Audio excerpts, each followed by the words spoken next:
We're going to do a deep dive into this article called Booming High-Tech Sector in Lagos and really get into what's happening there. I know, it's really exciting. It really makes you think differently about where innovation is happening. Right, it's not just Silicon Valley anymore. Exactly. So, are you ready to jump in? Absolutely, let's do it. Okay, so to kick things off, let's talk about this guy, Francis Ezengige. He's the CTO of Netop Business Systems. And get this, he's pulling all-nighters, designing this super important software system for MDS Logistics. Oh, wow. MDS Logistics, they're a big deal. Huge. They handle distribution for companies like Guinness and Michelin. Wow, so the pressure must be intense. You can say that again. And we're not talking about a small operation here? No, not at all. MDS has over 60 depots across Nigeria. That's a lot to manage. For sure. And what Ezengige is doing, it's not just basic inventory stuff. He's designing this software that can handle Nigeria's unreliable internet. So even if the internet goes down, things can still run smoothly. Exactly. It's crucial for them to keep those deliveries on track. So he's basically found a way to work around some of those infrastructure challenges. He's pretty ingenious. Totally. But it wasn't all easy for him. Oh, right. His story with digital evidence. Yeah, that's a whole other chapter. It took him, get this, 3 years to convince a single bank to use his software. 3 years. 3 years. That's a long time to keep pushing. I can't even imagine the discouragement. It's tough. When you believe in something so much and you keep hitting walls. Absolutely. But here's the interesting part. Once one bank decided to try it, others followed pretty quickly. Really? Yeah, it was like a domino effect. That's wild. Maybe it's that they were hesitant to trust a homegrown solution. That's possible. There's often a bias towards established players. Right, especially in something like banking. Exactly. But wait, there's another twist to this. Okay, tell me. Ezengige believes that after those 3 years, the government basically took his idea. Wait, what? Yeah. And they implemented a similar system, the bank verification number, or BVN. But they didn't use his company. No, they went with a foreign firm. Oh, wow. So after all that work, he sees his idea being used, but doesn't get the credit. It's a complicated situation. Definitely. On one hand, you can understand his frustration. Absolutely. But on the other hand, the BVN system did make a big impact on fraud. Right. So it's not black and white. No, there are definitely different perspectives to consider. It definitely raises questions about intellectual property rights and how those are protected, especially for innovators in developing countries. Yeah, it's a complex issue. For sure. Yeah. Now let's shift gears a bit and talk about Yaba. Yaba, the tech hub of Lagos. The one and only. The article talks about Tunji Aleso.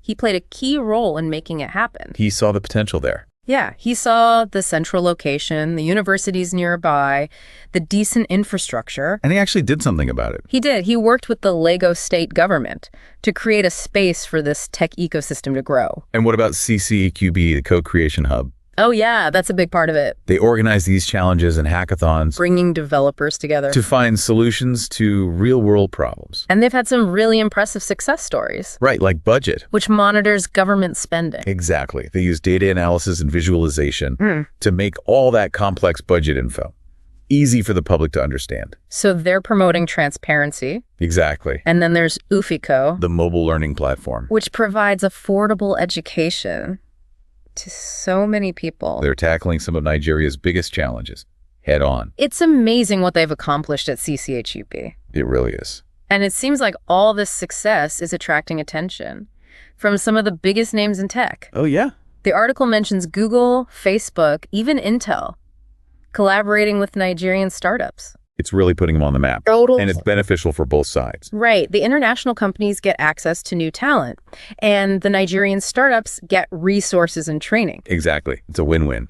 And speaking of being on the map, did you know that 4 Nigerian apps were showcased at Facebook's F8 conference in San Francisco? Wow. I did not know that. That's huge. It really shows you the level of talent that's coming out of Lagos. It's incredible. But of course, even with all this success, there are still challenges. Oh, yeah, for sure. There are always hurdles to overcome. We'll definitely have to dive into those next time. We will, but for now, let's just take a moment to appreciate the incredible things happening in the Lagos tech scene. Absolutely. It's an inspiring story. It really is. It's easy to get caught up in all the excitement, but the article doesn't shy away from the challenges either. Not at all. They interviewed this developer, Abiodun Thorpe, who works at CcHUB, And he gave a really honest look at some of those obstacles. Like what kind of thing? Well, he talks about things like reliable power and consistent internet access. Oh, yeah. Those are things we take for granted in other tech hubs. Totally. But in Lagos, they can be a major headache. Imagine trying to run a server farm with constant power outages. That would be a nightmare. It adds so much complexity and cost. It's not just about the technology itself. It's about the whole ecosystem. Exactly. And Thorpe also brought up something really important. What's that? The potential disconnect between the tech products and the people they're supposed to be helping. Oh, yeah, I see what you mean. It's easy to get so focused on building something new and innovative that you forget about the actual users. Precisely. And if it doesn't solve a real problem for people, it's not going to be successful. Right. It needs to have a purpose. Exactly. And I thought it was interesting what he said about government support. He said it needs to go beyond just funding these big, flashy projects. Yeah, the elephant projects, as he called them. He's calling for policies that are more targeted and actually address the needs of the tech ecosystem. I think that's a really important point. It's not just about throwing money at the problem. It's about understanding the specific challenges. And finding solutions that really work. But even with all these challenges, there's a sense of incredible potential in the article. Oh, yeah. Especially when you look at Nigeria's demographics. Look at their young population. 70% of the population is under 30. That's a huge pool of talent. And many of them are facing high unemployment. So there's this incredible drive to create opportunities. It's like they're not just building tech, they're building a future. I love that. The article mentions this anecdote about a police recruitment drive that got over 800,000 applications for only 10,000 positions. Wow, that's insane. It shows you the sheer scale of this young population and their desire for a better life. And their willingness to work for it. Exactly. But remember Ezengige? The guy who developed digital evidence? Yeah, he had a really interesting insight about this. Oh, yeah. Tell me. When he was building his team, he didn't just look for people with computer science degrees. Interesting. He found people from all sorts of backgrounds who were able to learn and adapt quickly. So he was looking for raw talent and potential. Exactly. And it speaks volumes about the adaptability of this generation. They're not just coding, they're problem solving. On a fundamental level. And that brings us to another key point that Ezengige makes. Oh, what's that? The importance of local solutions for local needs. Ah, yes, that's crucial. He argues that Nigerian developers are the best equipped to understand the nuances of Nigeria. Of course, they're living it every day. Exactly. And they can create solutions that actually work on the ground. It makes perfect sense. Someone sitting in Silicon Valley might have a great idea. But if they don't understand the realities of Nigeria, like the infrastructure limitations or the cultural preferences. Exactly.